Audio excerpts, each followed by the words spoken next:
The alarm bells rang through Station Alpha 9 like angry metal birds. Commander Vel's forearms moved quickly across the control panels, his insect-like eyes scanning the data that flowed across dozens of screens. Something was coming toward their space, and it was big. "What do we have?" Vel asked, his voice clicking through the universal translator. Crix, the crystal being at the sensor station, made a sound like breaking glass. "Unknown vessel, Commander.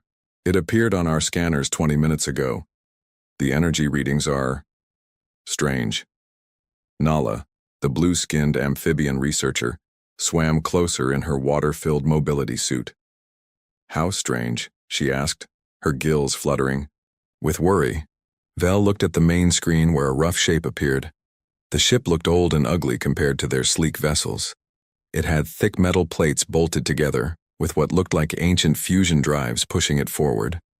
But that wasn't what worried him. "Show me the power readings," Vel ordered. The screen changed and everyone in the room went quiet. Numbers and graphs filled the display, all showing the same impossible thing.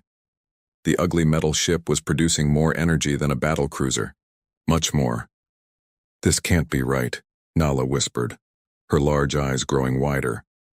"Check the sensors again." Crix's crystal body flashed different colors as he worked. "I've checked 3 times, Commander. The readings are correct. That ship is generating enough power to destroy a moon." Vel felt his stomach drop. In his 40 years of service, he had never seen anything like this. The ship looked peaceful enough. It wasn't firing weapons or making threats, but the energy signature was terrifying. "Can we identify the species?" he asked. "Working on it," Nala replied, her webbed fingers dancing over her console. "I'm picking up their communications. The language is unknown, but I'm running it through the translation matrix now." Minutes passed like hours. The unknown ship kept moving toward the inner systems, unaware that it had been detected.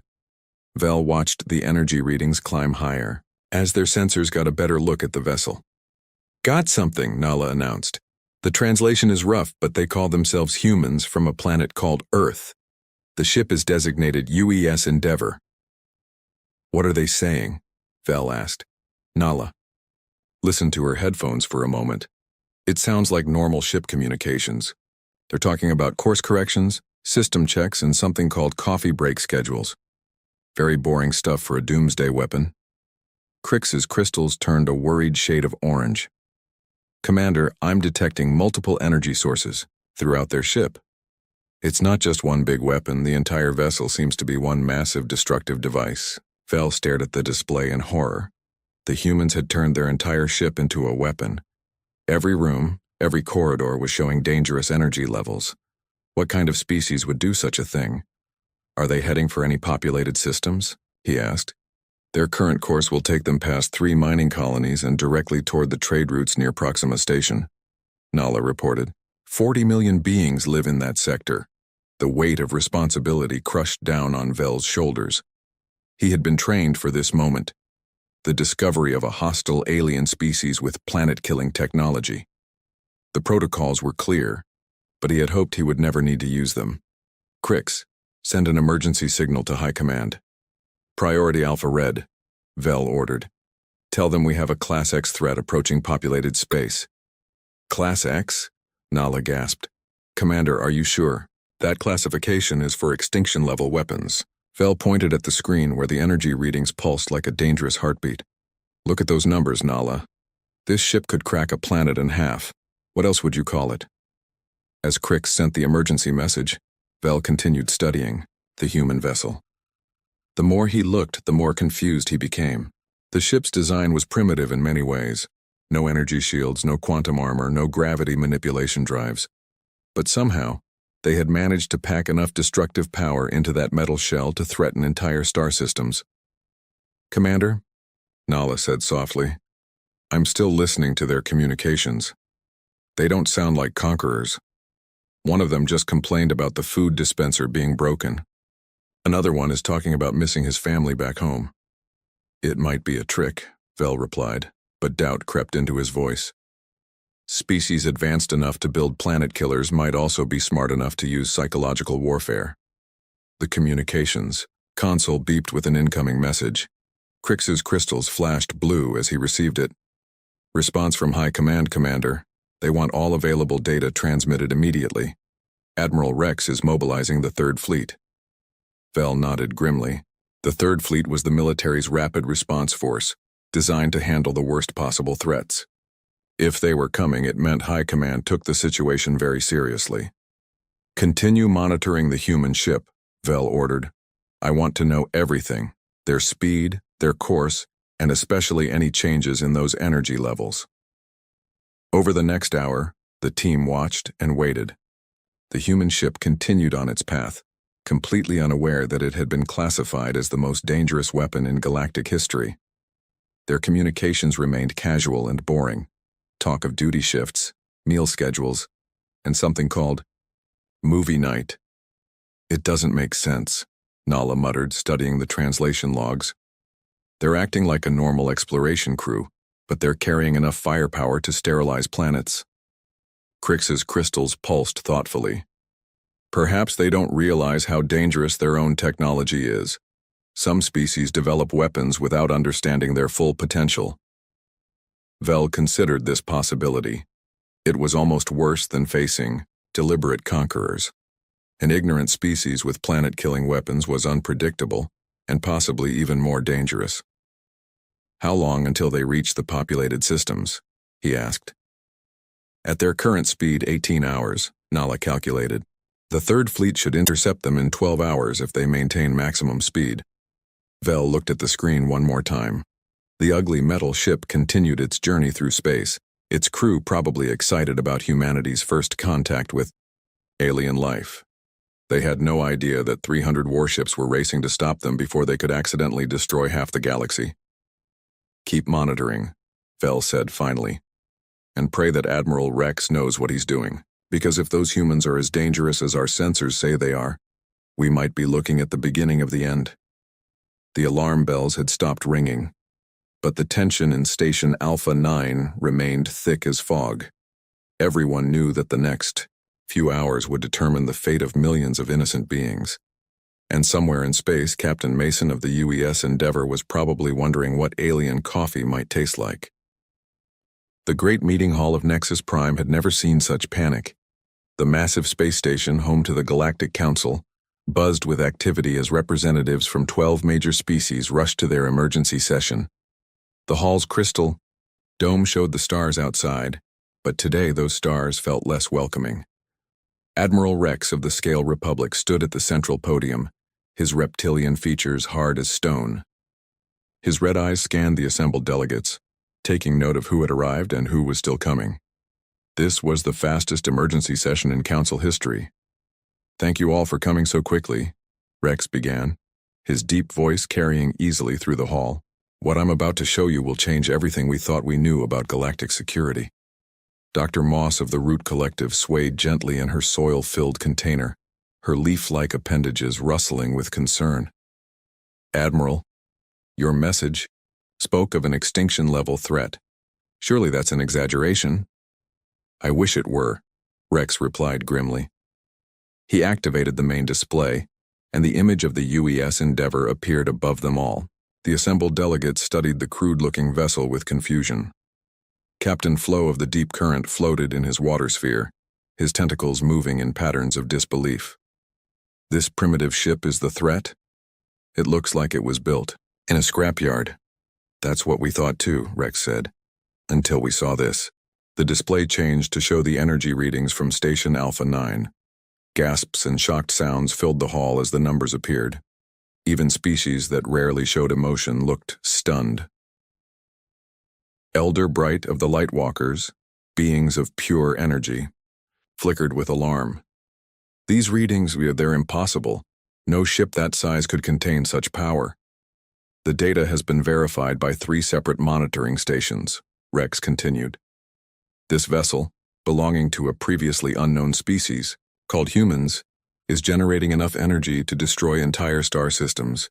Counselor Stone of the Mountain Builders, a creature made of living rock, spoke in his slow, careful way.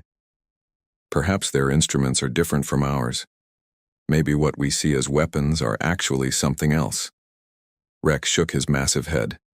We considered that possibility, but look at this. The display showed a detailed scan of the ship's interior. Energy sources are scattered throughout the entire vessel. Every room, every corridor shows dangerous power levels. They've turned their whole ship into one giant weapon. The hall erupted in worried discussions. Species that had been enemies for centuries suddenly found themselves agreeing on one thing. This was terrifying. Dr. Moss raised a branch-like arm for attention. Have we tried communicating with them? Perhaps they don't realize how dangerous they appear. Station Alpha 9 has been monitoring their communications, Rex replied. The humans seem to be on a peaceful exploration mission, but that could be a cover story. General Wing of the Sky Dancers, a graceful bird-like being, spread her feathers in distress. Or it could be that they're so advanced they don't even consider us worth lying to. They might see us as insects. The thought sent a chill through the assembled representatives. A species so powerful that they didn't bother with deception was perhaps the most frightening possibility of all. Ambassador Tide of the Storm Riders slammed a fin against his water tank. How far are they from populated space? Current projections put them at Proxima Station in 16 hours, Rex answered. 40 million beings live in that sector, not counting the mining colonies they'll pass along the way. The number hit the eye. Assembly, like a physical blow. 40 million lives hung in the balance, and they had less than a day to decide what to do about it. Counselor Knight of the Shadow Clan emerged from a dark corner where few had noticed him. What do we know about human military capabilities? Do they have a fleet following the ship? Unknown, Rex admitted. This appears to be their first vessel to leave their home system, but if this is just their exploration ship, imagine what their warships must be like. The thought made several delegates visibly shudder. If humans built exploration vessels as weapons of mass destruction, their actual military must be beyond comprehension. Dr. Moss tried again, for calm discussion. Surely we should attempt peaceful contact first, declare our presence, explain the situation. Many conflicts start from simple misunderstandings. With respect, Doctor, Rex replied, this isn't a simple misunderstanding. Their ship could crack planets. Even if they're peaceful now, what happens when they're not? What happens when they realize how much more advanced they are than the rest of us? Elder Bright pulsed with worried light. The Admiral has a point. A species with this kind of power would quickly dominate the galaxy if they chose to. We might be looking at our future masters. Captain Flo's tentacles twisted with anxiety. Or our executioners. Species this advanced might not see any value in keeping primitive races alive. The debate continued for hours, but the conclusion seemed inevitable. Every time someone suggested peaceful contact, another delegate pointed to the terrifying energy, readings. Every time someone proposed waiting and watching, others reminded them of the 40 million lives at stake. Finally, Rex called for quiet. We need to make a decision. I propose we classify this human vessel as a Class X extinction event weapon and authorize immediate military containment. The hall fell silent. Class X was the highest threat level in galactic law, reserved for dangers that could end entire civilizations. It had never been used before. Dr. Moss made one last attempt at reason. The classification seems extreme for a single ship, regardless of its power. Is it? Rex challenged. Look at those readings again. This one ship has enough firepower to sterilize dozens of worlds. If that doesn't qualify as an extinction event weapon, what does? The vote was called. One by one, the species representatives gave their decision. Even Dr. Moss, despite her reservations, voted for the classification. The math was simply too frightening to ignore. Motion carried, Rex announced. The human vessel is hereby classified as a Class X extinction event weapon. I am authorized to use all necessary force to contain the threat. As the assembly broke up, delegates hurried to contact their home worlds with the news. The galaxy's first contact with humanity would be a military one, and everyone hoped it wouldn't be their last contact with anyone. Rex remained at the podium, staring at the image of the human ship. Somewhere aboard that vessel, Beings who might be peaceful explorers or potential destroyers continued their journey toward populated space. In a few hours, he would find out which they really were. The stakes couldn't be higher, and there would be no second chances. Captain Mason was enjoying his morning coffee when the ship's alarm started screaming. He nearly spilled the hot liquid on his uniform as he rushed to the bridge of the UES Endeavour. Around him, his crew moved with practiced efficiency, taking their positions at various stations. "Report," Mason called out as he settled into his command chair. Lieutenant Baker, a young woman with short red hair, looked up from her sensor station with wide eyes. "Sir, we've got company, lots of company." The main screen flickered to life, showing space around their ship. Mason's coffee cup slipped from his fingers as he saw what surrounded them. Dozens of alien vessels had appeared from nowhere, their sleek designs unlike anything humanity had ever imagined. Some looked like living creatures, others resembled geometric crystals, and a few seemed to be made of pure light. "How many?" Mason asked, his voice steady despite his racing heart. 43 ships, Captain," Baker replied. "All of them have weapons pointed at us." Chief Engineer Torres, a stocky man with graying hair, whistled low.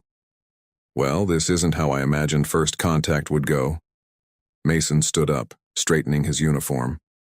Humanity's first meeting with alien life, and they were outnumbered 43-1 with weapons trained on them. Still, he had been chosen to lead this mission because he could stay calm under pressure. "Open communications," he ordered. "Let's see what they want." The main screen changed to show the bridge of the largest alien vessel. A massive reptilian creature sat in what looked like a command chair, its red eyes fixed on Mason with obvious suspicion. When it spoke, the Universal translator turned its words into rough English. "Human vessel, this is Fleet Admiral Claw of the Scale Republic. You are surrounded and outgunned. Surrender immediately or face destruction." Mason blinked in surprise. The alien's tone was harsh, but something about the situation felt wrong. These beings had superior technology and overwhelming numbers. If they wanted to destroy the Endeavour, they could have done it already. "Greetings, Admiral Claw," Mason replied calmly. "I'm Captain Mason of the United Earth ship Endeavour. We come in peace and mean no harm to anyone. Perhaps we can discuss the situation like civilized beings." On the alien bridge, Mason could see other creatures moving around nervously. They seemed scared? But why would an advanced alien fleet be afraid of one human exploration ship? "You will power down all weapons and prepare to be boarded," Admiral Claw demanded. Mason looked confused. "Admiral, we don't have any weapons. This is a scientific exploration vessel." The statement caused visible shock among the aliens. Several of them started talking rapidly in their own languages, creating a buzz of activity that the translator couldn't follow. "Impossible," Admiral Claw finally said. "Our sensors detect massive weapon signatures throughout your ship." "I think there's been a misunderstanding," Mason replied patiently. "Would you like to come aboard and see for yourself? I can offer you some coffee while we sort this out." The word coffee seemed to cause even more panic among the aliens. Mason heard one of them shout something that the translator rendered as, "He's activating the quantum weapon." Before Mason could explain that coffee was just a beverage, Admiral Claw cut the communication. On the Endeavour's bridge, the crew looked at each other in confusion. "That went well," Torres muttered sarcastically. 20 minutes later, a small shuttle approached the Endeavour. Mason met the alien delegation in the ship's main cargo bay, which they had hastily converted into a meeting room. The group that emerged from the shuttle was unlike anything from Earth's imagination. Admiral Claw led the way, his massive reptilian form moving with surprising grace. Behind him came a tall, thin creature that looked like it was made of living crystal, its body refracting light in beautiful patterns.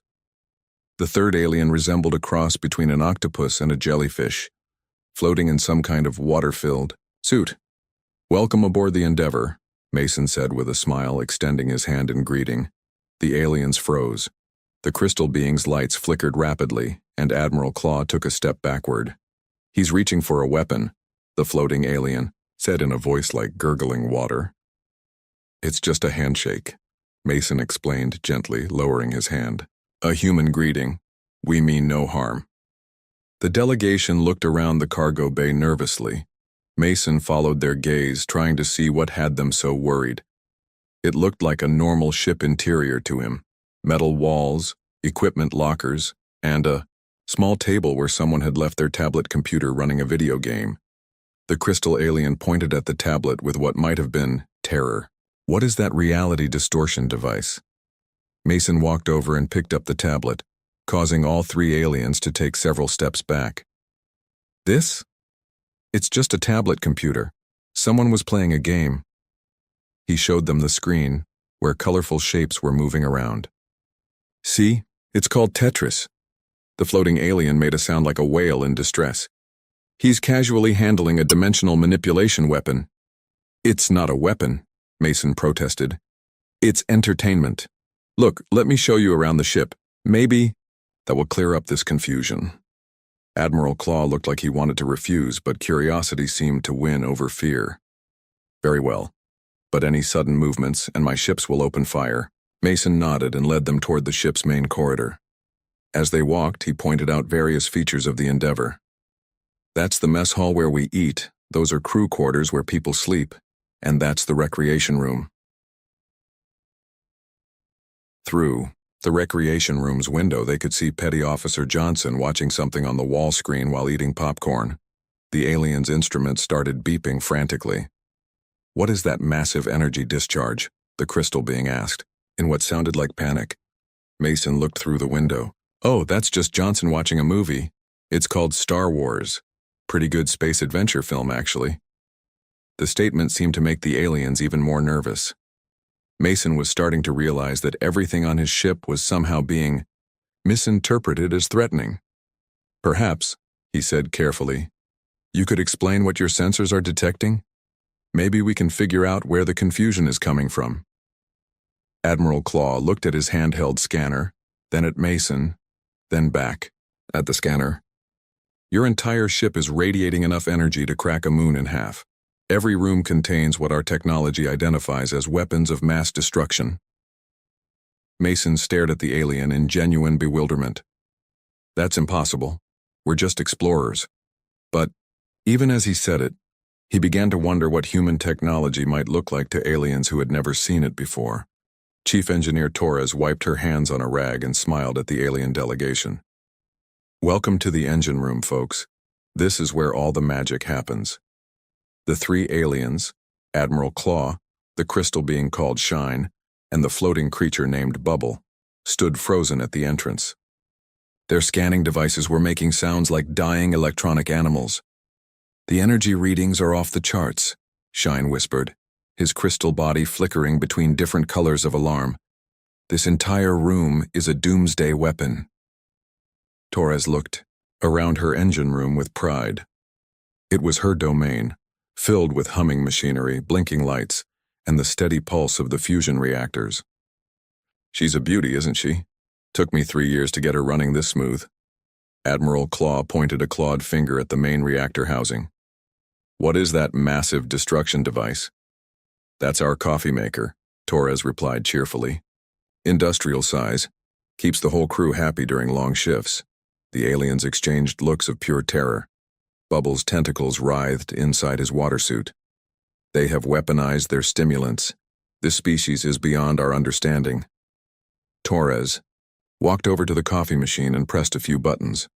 The machine hummed to life, grinding beans and heating water. The aliens' scanners went completely crazy, beeping and flashing like a disco. Would you like some? Torres offered, pouring herself a cup of the steaming black liquid. It's a little strong, but it keeps you awake. She's preparing to demonstrate the weapon, Admiral Claw said in a strangled voice. Everyone stand back. Torres took a long sip of coffee and sighed with satisfaction. That hits the spot. You sure you don't want to try some? First rule of space travel. Never turn down good coffee. The simple act of drinking coffee seemed to terrify the aliens even more. Shine's crystal body turned a pale, frightened white. She consumed the quantum fuel directly, he whispered. What kind of beings are these humans? Before Torres could explain that coffee was just a beverage, the intercom crackled to life. "Torres, could you come to the mess hall? The microwave is acting up again." "On my way," Torres replied into the intercom. She looked at the aliens with an apologetic smile. "Duty calls. Want to see more of the ship?" The delegation followed her nervously through the corridors.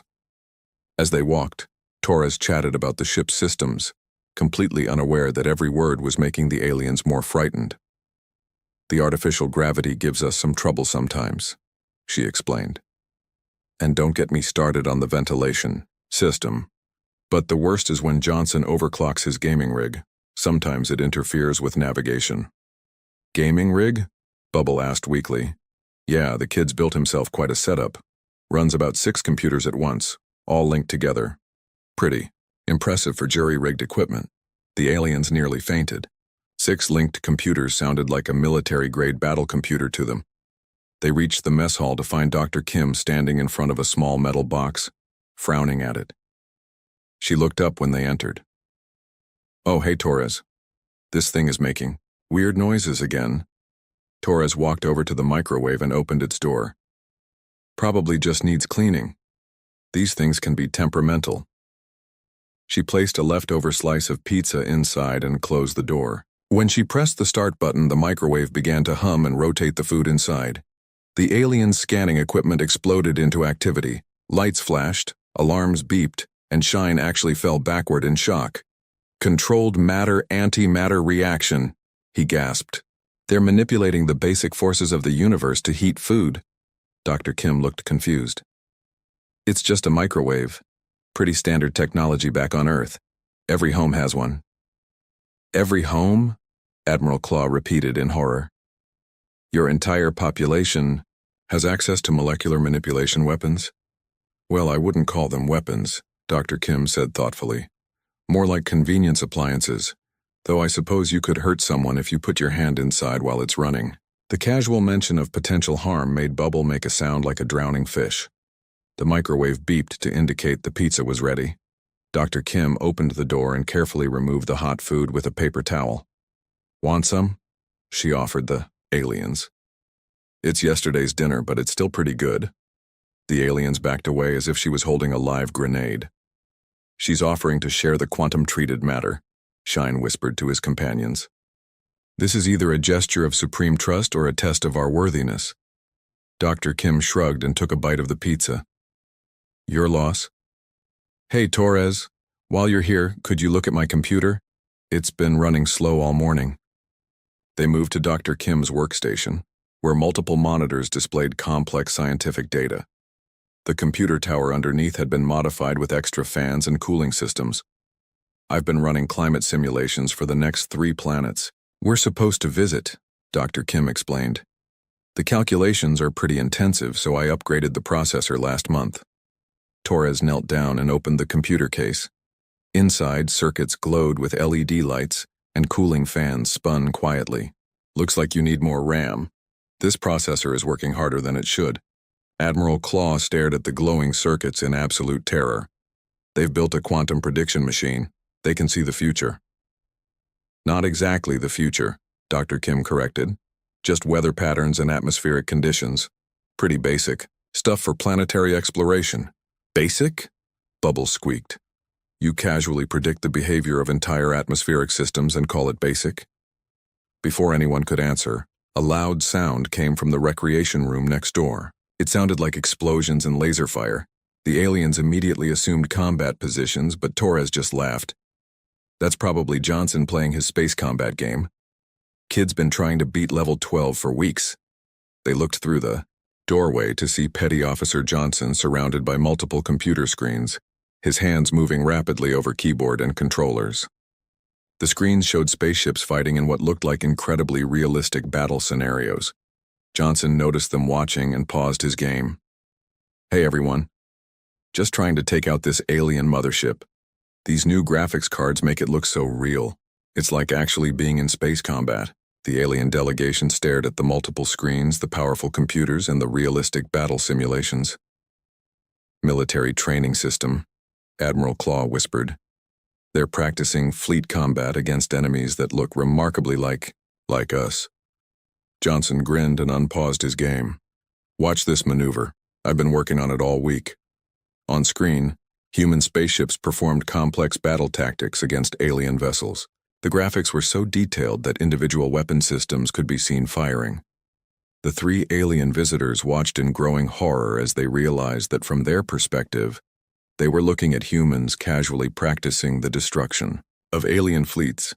And the scariest part was how normal it all seemed to the human crew. The breakthrough came in the most unexpected place, the medical bay. Bubble, the floating alien, had started making distressed sounds halfway through the ship tour. His water suit was fogging up and his tentacles were moving in what looked like panic. Is he okay? Dr. Park asked with genuine concern. She was the ship's medical officer, a kind woman with gentle hands and a warm smile. Admiral Claw looked worried too. Bubble suffers from anxiety attacks when stressed. This situation has been overwhelming for him. Well, let's get him checked out, Dr. Park said immediately. Medical bay is just down the hall. She led them to a clean white room filled with equipment that hummed softly. The aliens' scanners immediately went crazy again, but Dr. Park ignored the noise and focused on her patient. Let's see what we can do for you, she said gently to Bubble. Can you tell me what you're feeling? Terror, Bubble admitted through his translator. Pure, overwhelming terror. Your species is beyond anything we imagined possible. Dr. Park looked puzzled, but didn't argue. Instead, she guided Bubble to the examination table. Well, let's start with some basic scans to make sure you're physically okay. She activated the medical scanner, and the machine began its work. To human eyes, it was just a standard MRI machine doing what it was designed to do. But to the aliens, it looked like something entirely different.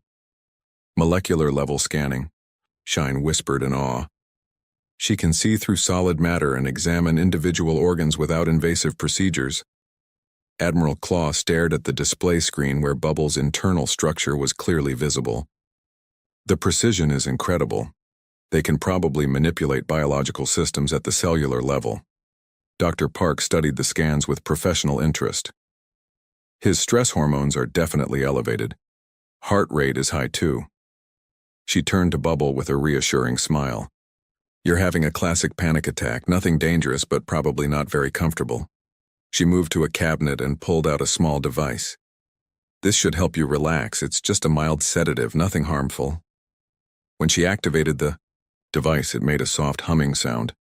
The aliens' equipment detected what their technology interpreted as precise molecular manipulation. She's performing cellular-level medical intervention, Admiral Claw breathed, without even opening him up. Dr. Park simply placed the device against Bubble's water suit, where it delivered a mild, calming agent through the water. Within minutes, Bubble's panicked movement slowed and his color returned to normal. How do you feel now? Dr. Park asked kindly. Much better, Bubble admitted. Thank you, but I still don't understand what's happening here. Dr. Park sat down beside the examination table. What exactly don't you understand? Admiral Claw spoke up. Your technology is beyond anything we've ever encountered. Your ship radiates enough power to destroy planets. Every room contains weapons that could end civilizations.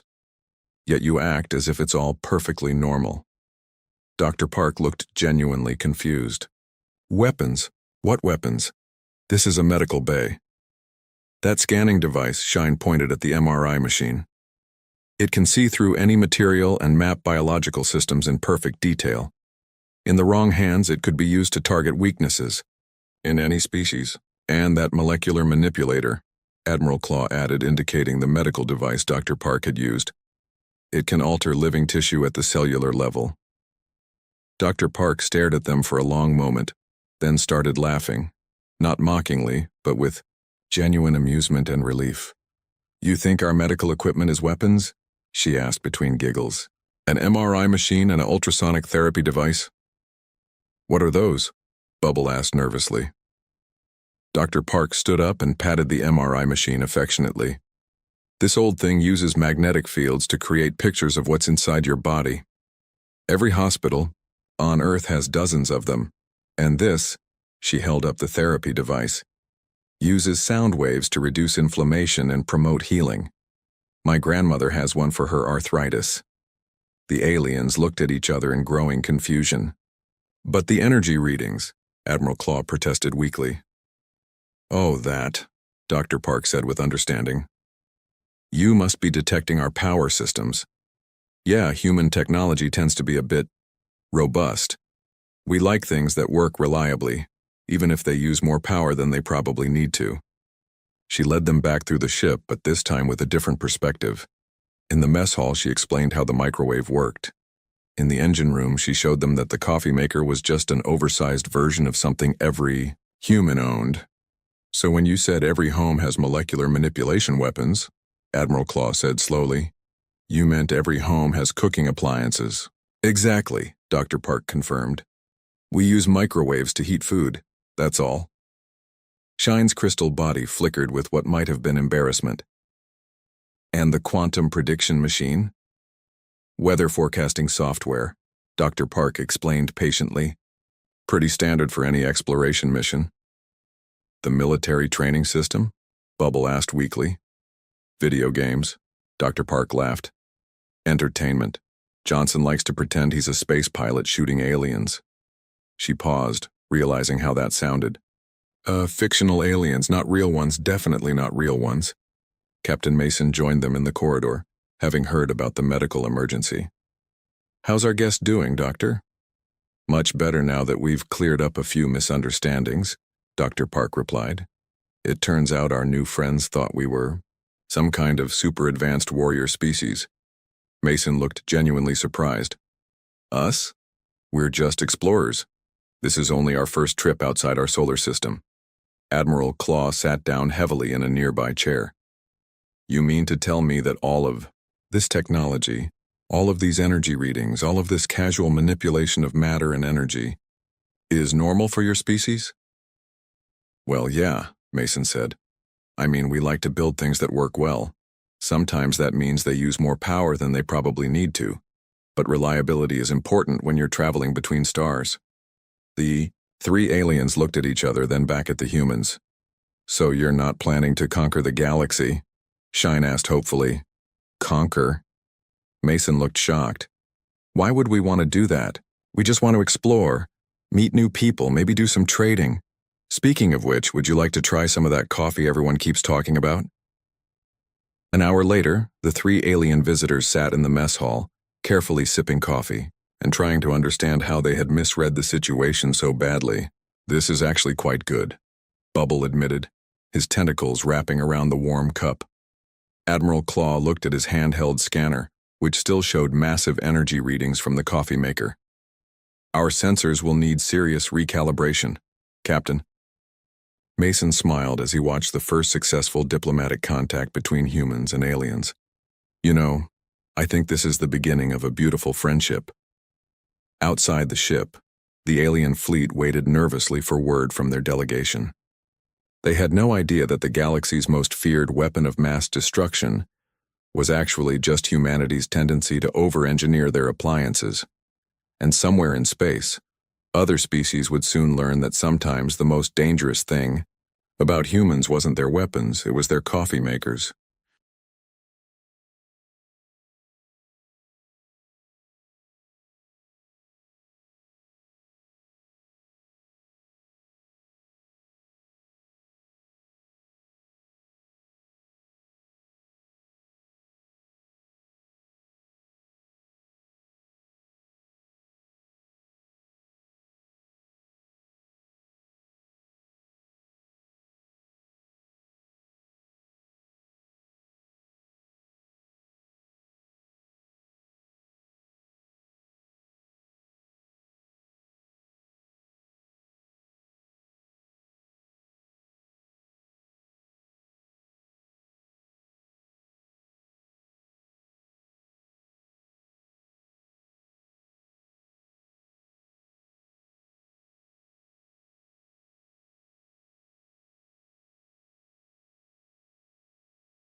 Captain Jake Morrison stood on the bridge of the UES Defiant, watching the stars drift by through the main window. His ship was not the biggest or strongest in the human fleet, but it was home to him and his crew of 43 people. They had been traveling through space for 6 months now, mapping new planets and looking for places where humans could build new homes. "Captain," called out his first officer, Lieutenant Tom Reed. "We are getting close to the meeting point. The elders should be waiting for us." Jake nodded. The elders were old beings who had been traveling the galaxy for thousands of years. They were wise and peaceful, and they had helped humans learn how to travel between the stars. Today they wanted to meet with Jake's crew about something important, but they had not said what it was about. "Slow down the engines," Jake ordered. "Let's see what they want to tell us." The Defiant moved slowly toward a large space station that looked like it was made of crystal and light. It was beautiful the way all elder buildings were. The elders had technology that humans still did not understand, even after working with them for 50 years. Dr. Anna Cross, the ship's science officer, looked up from her computer. "Captain, I am reading some strange energy patterns from the elder station. It looks like they are worried about something." Before Jake could answer, a voice came through the ship's communication system. It was deep and calm, the way elder voices always sounded. "Human vessel Defiant. This is Prime Counselor Veth. Please come aboard our station immediately. We have urgent news that cannot wait." Jake had met Veth before. The elder leader was tall and thin, with silver skin that seemed to glow in the light. His people had no hair, and their eyes were much larger than human eyes. They were strange to look at, but they had always been kind to humans. "Tom, you and Anna come with me," Jake said. "The rest of you stay on the ship and keep watch." The 3 humans put on their spacesuits and took a small shuttle over to the elder station. When they arrived, Veth was waiting for them with 2 other elders. The Prime Counselor looked more worried than Jake had ever seen him. "Captain Morrison," Veth said, his voice heavy with concern. "Thank you for coming so quickly. We have discovered something terrible. There's a great danger coming to our galaxy." "What kind of danger?" Jake asked. Veth led them through the crystal halls of the station to a large room filled with glowing screens and strange machines. On the biggest screen, Jake could see a map of their part of the galaxy. At the edge of the map, there were dark spots that seemed to be moving. "They are called the Void Hunters," Veth explained. "They are machines, but they think and plan like living beings. Long ago, before your people even knew about fire, we fought a great war against them. We thought we had destroyed them all, but we were wrong." Anna stared at the screen. "How do you know they are coming back?"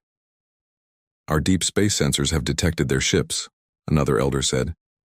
"They are moving toward the center of the galaxy, destroying everything in their path. They do not want to rule or take things, they want to kill all living beings." Jake felt cold fear in his stomach. "How long do we have?" "Perhaps 6 months before they reach the first human colonies," Veth said. "Maybe less." Tom stepped forward. "What do these ships look like? How strong are they?" Veth touched a control and the screen changed. Now it showed huge black ships that looked like they were made of metal and shadow.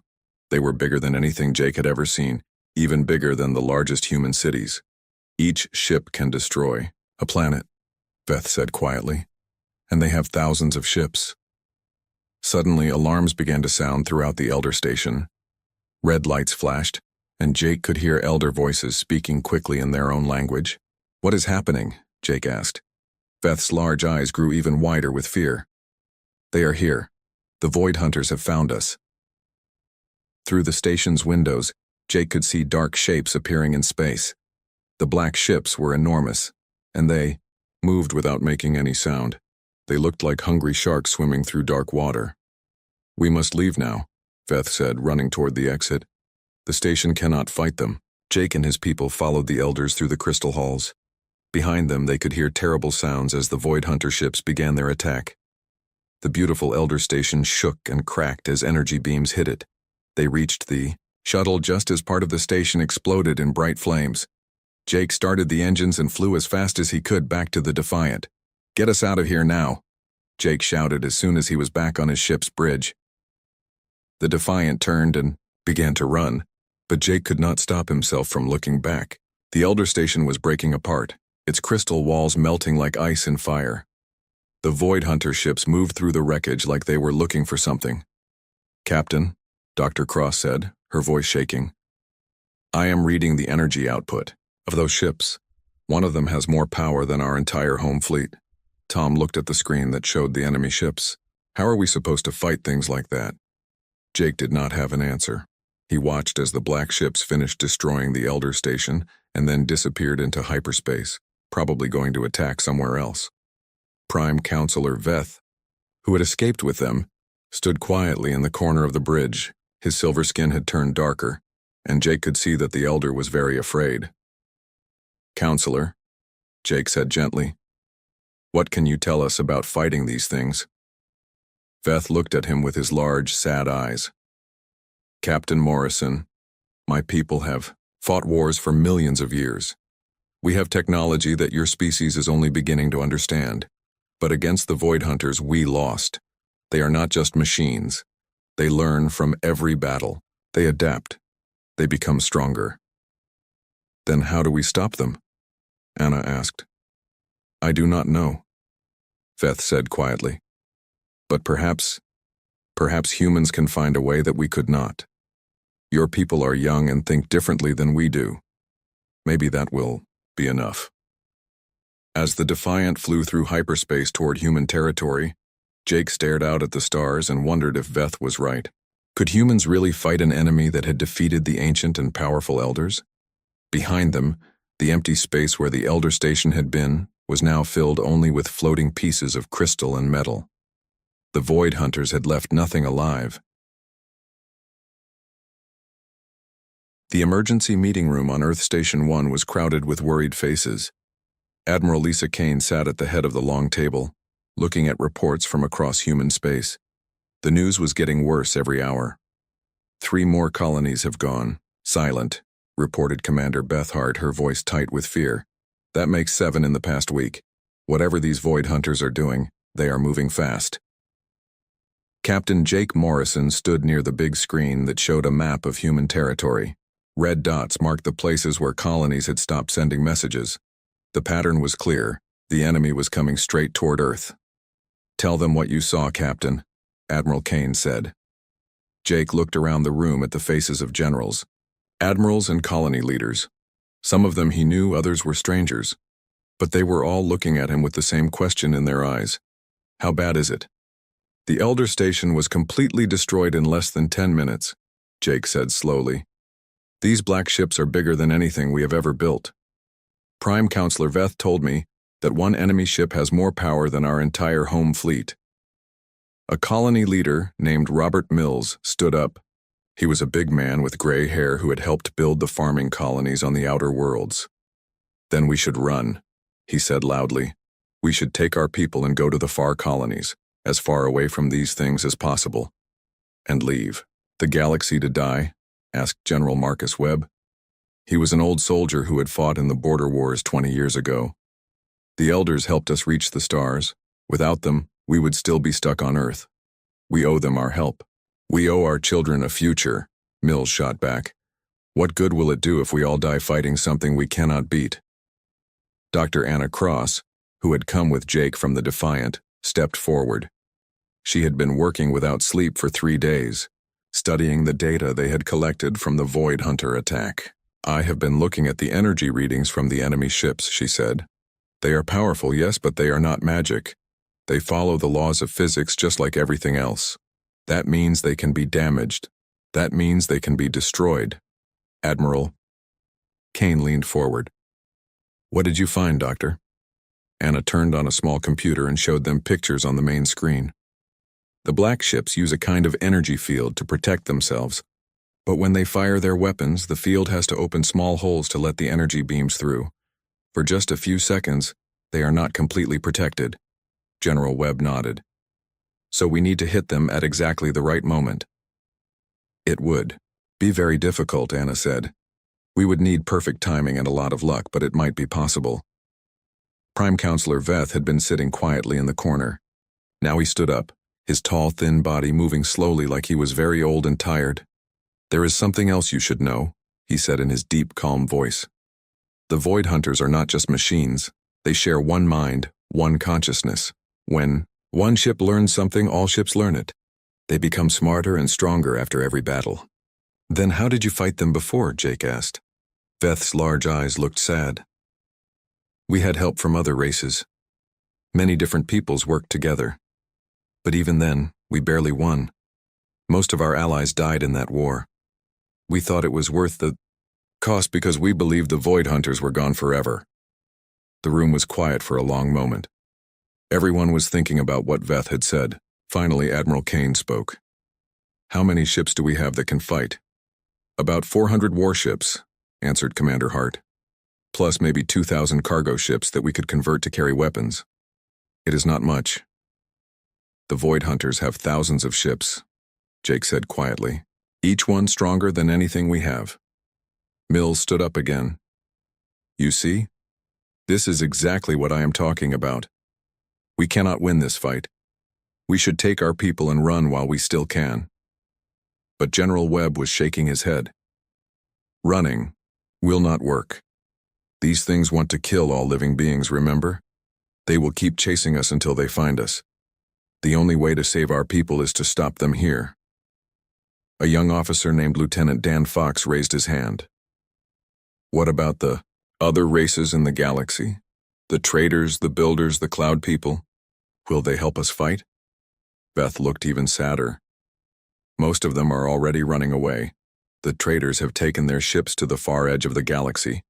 The builders are hiding in their deep space stations. Only a few races are still willing to fight. Admiral Kane stood up and walked to the big window that looked out at Earth. The blue and green planet looked peaceful from here, but Jake knew that millions of people down there were scared and waiting to hear what would happen. I have made my decision, Kane said, turning back to face the room. Humanity will fight. We will not run away and let these things destroy everything we care about. Mills slammed his hand on the table. That is not your choice to make alone. What about the colonies? What about the families who will die? They will die anyway if we run, Kane said firmly. At least this way they will die fighting for something important. General Webb smiled for the first time in days. What are your orders, Admiral? Kane looked around the room at all the worried faces. We gather every ship we can find. We call back every soldier on leave. We turn our mining colonies into weapons factories and our cargo ships into warships. We prepare for the biggest fight in human history. Dr. Cross raised her hand. I will need more scientists to study the Void Hunter technology. If we are going to fight them, we need to understand how their ships work. You will have whatever you need, Kane promised. Jake stepped forward. Admiral, let me take the Defiant out to rally the outer colonies. There are ships and people out there who do not know what is happening yet. Good idea, Captain. Take Prime. Counselor Veth with you. The colonies need to hear from both humans and elders that we are working together. As the meeting ended, people began to leave to start their preparations. Jake found himself standing next to General Webb. Do you really think we can win? Jake asked quietly. Webb was quiet for a moment, looking out at the stars. I do not know, son, but I know one thing. Humans have a way of surprising people. We are young and stupid and stubborn. Sometimes that is exactly what you need to beat an enemy that thinks it knows everything. Outside the station, transport ships were already moving, carrying the news to every human world. The message was simple. The galaxy was under attack and humanity would not run away. The war was about to begin and 2 months after the emergency meeting, human space looked completely different. On every world, people worked day and night to prepare for war. The mining colony on Titan had become a giant weapons factory. Children who had never seen a gun were now learning how to shoot. Old cargo ships were being covered with metal plates and fitted with missile launchers. Colonel Tom Reed stood on the surface of New Haven, watching thousands of elder refugees set up their temporary homes. The planet had been a quiet farming world just weeks ago. Now it was one of the most important military bases in human space. How many more are coming? Asked Private Lisa Brown, a young soldier who had volunteered to help with the refugees. About 10,000 more elder survivors are on their way. Tom said, looking at his report tablet. They lost almost everything when the Void Hunters attacked their worlds. Tom watched as human soldiers helped elder families carry their few belongings to the refugee camps. The tall, silver-skinned beings looked lost and scared. These were people who had lived for thousands of years, who had built amazing cities among the stars. Now they had nothing but the clothes on their backs. An elder child, no bigger than a human 10-year-old, tugged on Tom's uniform.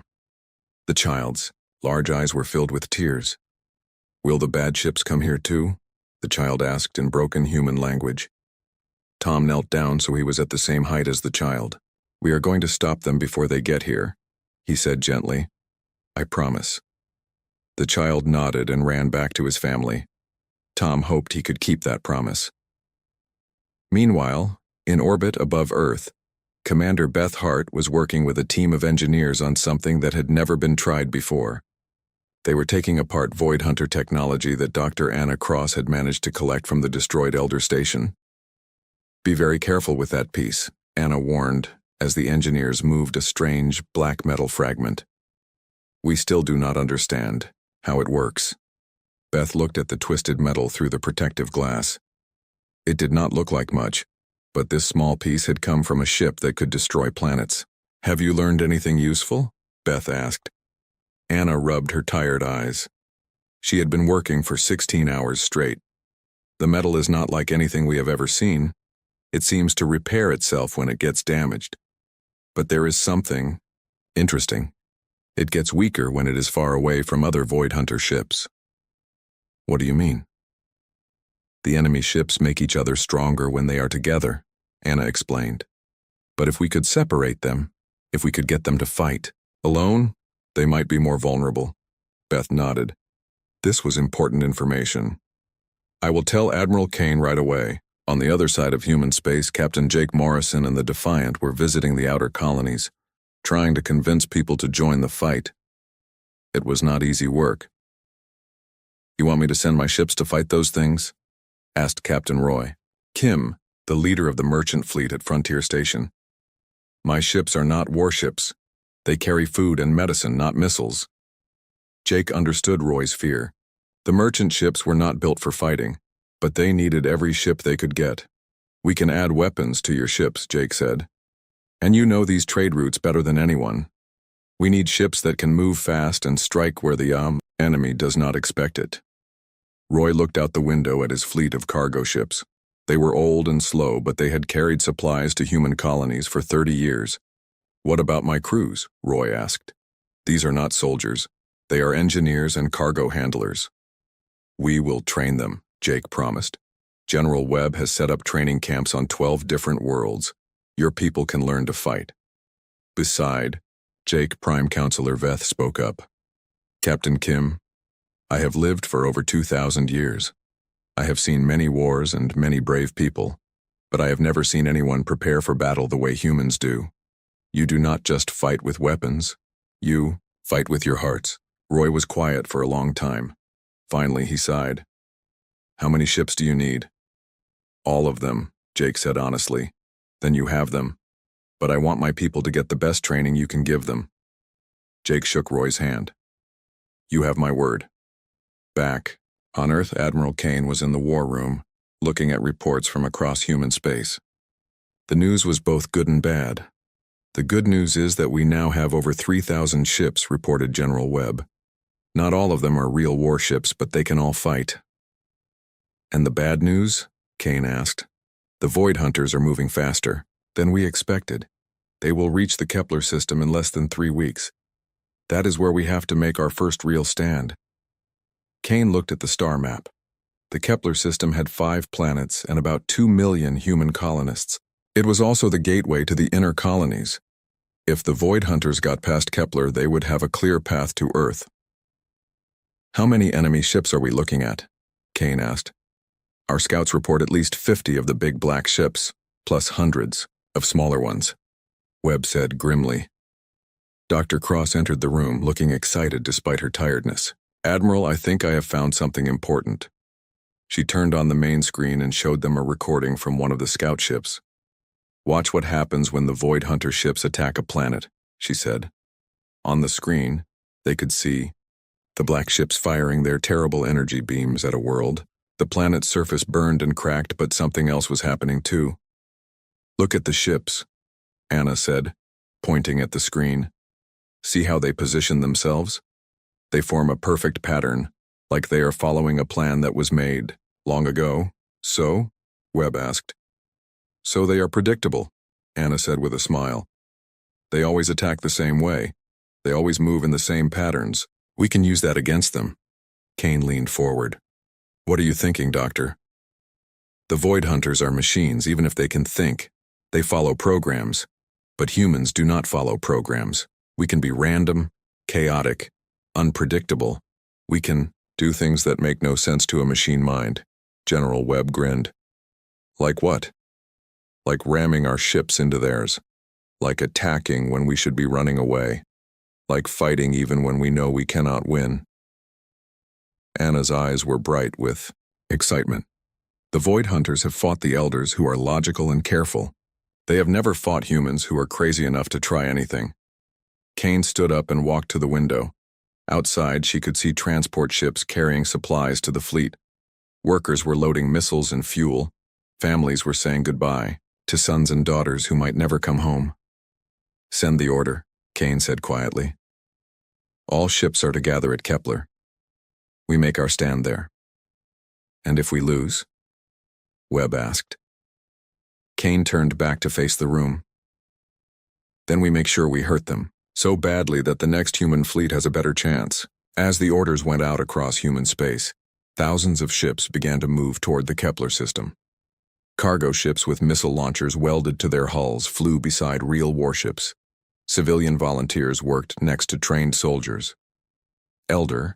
Refugees worked beside human engineers. The largest fleet in human history was gathering for the most important battle they had ever fought. No one knew if they would win, but everyone knew they had to try. In the darkness between the stars, the Void Hunter ships continued their advance, their black hulls reflecting no light. They had destroyed civilizations for millions of years. They had never lost a war. The space around Kepler Station was filled with ships like never before in human history. Admiral Kane stood on the bridge of her flagship, the UES Thunderbolt, watching the massive fleet take their positions. 3,000 human ships spread out in a defensive line, ready to face the approaching darkness. "Final count, Admiral," reported Commander Hart. 250 real warships, 800 converted cargo vessels, and the rest are support ships with whatever weapons we could find. Kane nodded. It was not nearly enough, but it was everything humanity had. Captain Jake Morrison's voice came over the communication system from the Defiant. "Admiral, our forward scouts report enemy contact in 30 minutes. 57 of the big black ships plus over 300 smaller ones." Kane felt her stomach tighten. They were outnumbered, outgunned, and facing an enemy that had never lost a war. But she also felt something else. Pride. Every ship in her fleet was here by choice. No one had been forced to fight. "All ships, this is Admiral Kane," she said, into her microphone. "Today we make history. Today we show the galaxy that humans do not run from a fight. Remember what Dr. Cross taught us. Hit them when their shields are down. Be unpredictable. And whatever happens, do not give up." On the planet below, Colonel Tom Reed was preparing the ground defenses. 2 million colonists had refused to evacuate, choosing instead to help defend their home. Men and women who had been farmers and shopkeepers just months ago were now carrying weapons and manning defense stations. "Sir, we have movement in space," reported Sergeant Mike Davis, looking through his telescope. "I can see flashes of light." Tom looked up at the sky.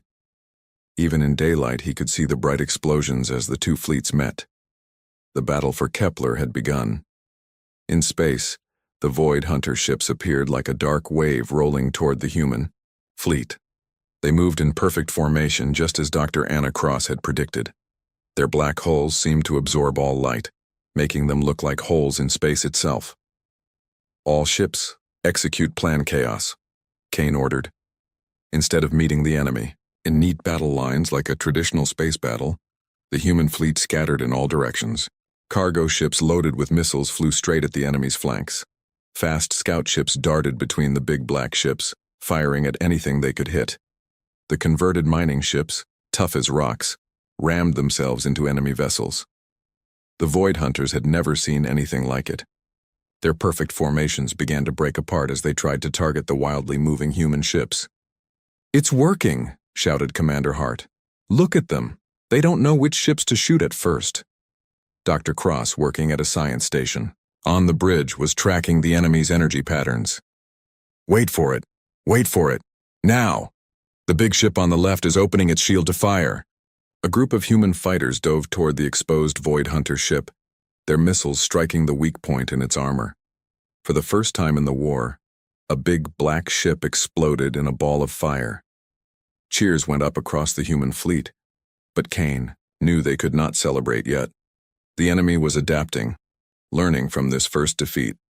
Captain Roy Kim, leading his converted merchant ships, found himself face to face with 3 Void Hunter vessels. His old cargo ship was no match for their weapons, but Roy had an idea. "All cargo ships follow me," he said over the radio. "We're going to try something stupid." Roy's ship and 20 others flew straight toward the enemy ships, not firing a single shot. The Void Hunters, confused by this strange tactic, hesitated for just a moment. In that moment, Roy's ships released their cargo, thousands of metal containers that scattered like a cloud in front of the enemy vessels. When the Void Hunters tried to move forward, they collided with the floating debris, damaging their perfect hull surfaces. "Now!" Roy shouted, and hidden behind the cargo containers, a squadron of human fighters attacked the confused enemy ships. But the battle was far from over. The Void Hunters were learning fast, adapting their tactics to match the chaotic human style. Their smaller ships began to spread out, copying the human strategy. On the Defiant, Jake watched as one of the enemy's big ships turned toward his position. Its weapons were charging, ready to destroy his ship with a single shot. "Captain, we can't outrun that thing," said Tom Reed, who had been promoted and was now serving as Jake's first officer. Jake looked at his crew. They were all young, all scared, but none of them were giving up. "Then we don't run," he said. "All power to forward shields. We're going in." The Defiant flew straight toward the massive enemy ship, dodging energy beams that could have vaporized them instantly. Jake waited until they were almost touching the black hull, then fired every weapon they had at point-blank range. The explosion damaged both ships, but the Defiant survived while the Void Hunter vessel began to break apart. Prime, Counselor Veth, who was on the bridge with Jake, looked amazed. "In 2,000 years, I have never seen anyone attack like that. You flew into certain death and somehow lived." "That's what humans do," Jake said, breathing hard. "We're too stupid to know when we're supposed to die." But the tide of battle was turning against them. For every Void Hunter ship they destroyed, they lost 5 human vessels. Admiral Kane watched her fleet being slowly torn apart. "Admiral," Dr. Cross called out urgently, "I'm detecting something strange. The enemy ships are all connected to each other somehow, sharing information instantly. But I think I've found their weak spot." "What is it?" "They have a command ship, bigger than the others, staying far back from the battle. If we could destroy it, the other ships might be confused long enough for us to escape." Kane looked at the battle display. The command ship was surrounded by dozens of defenders, far behind enemy lines. It would be a suicide mission. "I'll take a strike team." Jake's voice came over the radio. He had been listening to their conversation. "Captain, that's suicide," Kane said. "Maybe. But if we don't try, we're all dead anyway." Kane looked around her bridge at the determined faces of her crew. They had come so far, fought so hard. She made her decision. "Do it, Captain. Take whoever volunteers. We'll cover your approach." Jake gathered 12 of the fastest ships, including several piloted by elder survivors who wanted revenge for their destroyed worlds. As they began their desperate flight toward the enemy command ship, the rest of the human fleet launched one final, massive attack to draw attention away from the strike team. The battle for Kepler had become a race against time. Could Jake's small force reach the command ship before the main fleet was completely destroyed? In the darkness of space, Captain Jake Morrison flew the Defiant through a storm of enemy fire, leading his small strike team toward the massive Void Hunter command ship. Behind him, 11 other ships followed, their pilots knowing this was likely their last mission. "Stay close to me," Jake said over the radio. "When we get near that command ship, we only get one chance." Beside him on the bridge, Prime Counselor Veth was working frantically with Dr. Anna Cross's virus program. The computer virus was designed to attack the Void Hunter's shared mind, but it had to be uploaded directly into their command center. "How much longer do you need?" Jake asked as enemy energy beams flashed past their ship. "2 more minutes," Veth replied, his silver fingers moving quickly over the alien controls. "The virus is almost ready." Behind them, the main human fleet was fighting desperately to keep the enemy busy.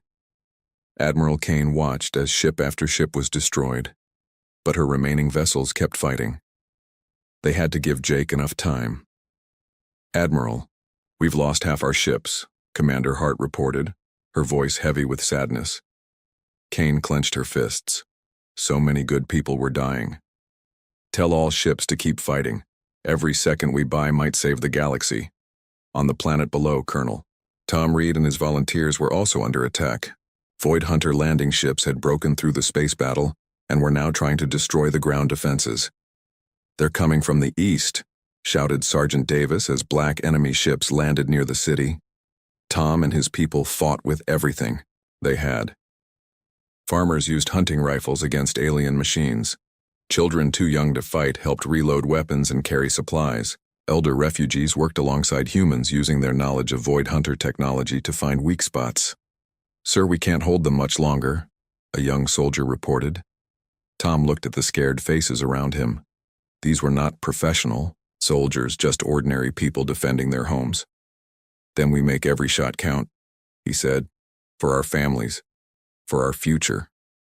In space, Jake's strike team was getting closer to the command ship, but they were taking heavy losses. 3 ships had already been destroyed and the others were badly damaged. "Defiant, this is the Eagle," came a voice over the radio. It was Captain Roy Kim, leading the converted merchant ships. "We're coming to help you." "Roy, stay back," Jake ordered. "Your ships can't handle this kind of firepower." "Maybe not, but we can't let you go in alone." Before Jake could argue, Roy's cargo ships appeared, flying between the strike team and the enemy defenders. The old merchant vessels took hit after hit, their improvised armor barely holding together. "Go!" Roy shouted as his ship exploded around him. "We'll cover you!" Jake felt tears in his eyes, but he could not stop now. The Defiant and 4 surviving ships pushed through the enemy line toward the massive command vessel. The Void Hunter command ship was 3 times bigger than anything Jake had ever seen. Its black surface was covered with strange symbols that seemed to move and change. This was the brain of the enemy fleet, the center of their shared consciousness. "I'm detecting thousands of Void Hunter minds inside that ship," Veth said, his large eyes wide with amazement and fear. "They are all connected, all thinking as one." "Not for much longer," Jake said grimly. "Prepare for ramming speed." "Captain, wait," Veth said suddenly. "I need to go with the virus. The upload must be done manually, and only I understand the Elder technology well enough to make it work." Jake looked at his old friend. Veth had been with them since the beginning, had helped them understand the enemy. "Veth, if you go over there—" "I know," the Elder said calmly. "But this is the only way. My people died because we could not stop these machines. Now I can finish what we started long ago." Jake nodded slowly. There was no other choice. The Defiant flew toward the command ship's docking bay, followed by 2 other human vessels. Enemy defenders tried to stop them, but the small ships were too fast and too determined. They crashed through the energy barrier protecting the docking bay and landed hard inside the alien ship. Jake, Veth, and a team of volunteers ran through corridors filled with strange machines and blinking lights. "This way," Veth said, leading them deeper into the ship. "The central processor should be at the core." They fought their way past mechanical defenders, losing people with every step. Finally, they reached a huge chamber filled with glowing screens and pulsing energy cables. At the center was a massive computer that seemed to be alive. "This is it," Veth said, pulling out the virus device. The heart of their network. But as he approached the computer, alarms began to sound throughout the ship. The Void Hunters had realized what they were trying to do. "Hurry!" Jake shouted, firing his weapon at the mechanical guards that were pouring into the chamber. Veth reached the computer and began connecting the virus device. But just as he was about to complete the upload, an energy beam struck him in the back. The Elder fell to the ground, badly hurt. "Veth!" Jake ran to his friend's side. "The upload," Veth whispered, blood flowing from his mouth. "You must finish it." Jake looked at the complex alien controls.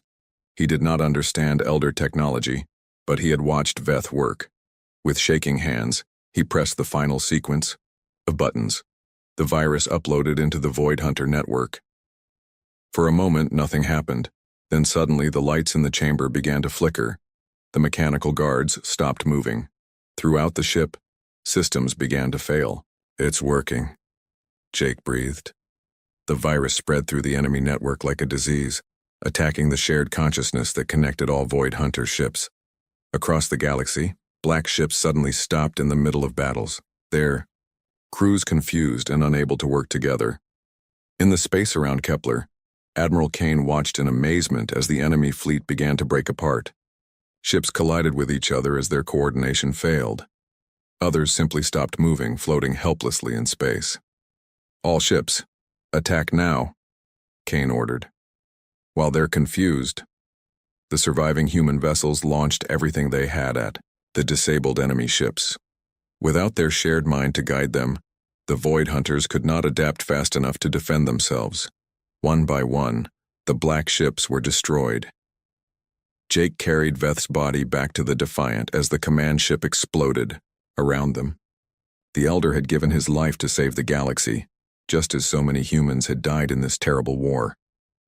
The victory at Kepler was complete, but the cost had been enormous. Half the human fleet was gone. Entire colonies had been destroyed. Families across human space mourned their dead, but they had won. The Void Hunters were defeated, their remaining ships fleeing back to the dark space beyond the galaxy's edge. 1 year later, Admiral Kane stood in a memorial garden on Earth, reading the names carved into a great wall of stone. Captain Roy Kim was there, along with thousands of others who had died to save their people. "Admiral," said a young voice behind her. Kane turned to see a small girl with her mother. The child was holding a flower. "My daddy's name is on the wall," the girl said. "Mommy says he helped save everyone." Kane knelt down to the child's level. "Yes, he did. Your daddy was a hero." The girl placed her flower at the base of the memorial wall, next to thousands of others. Above them, construction ships were building new space stations. The galaxy was healing, and humans and elders were working together to make sure the Void Hunters could never return. In schools across human space, children learned about the war and the people who had fought in it. They learned that sometimes, ordinary people must do extraordinary things. They learned that courage is not the absence of fear, but fighting despite fear. And they learned that when the galaxy needed heroes, humanity had answered the call. The war was over,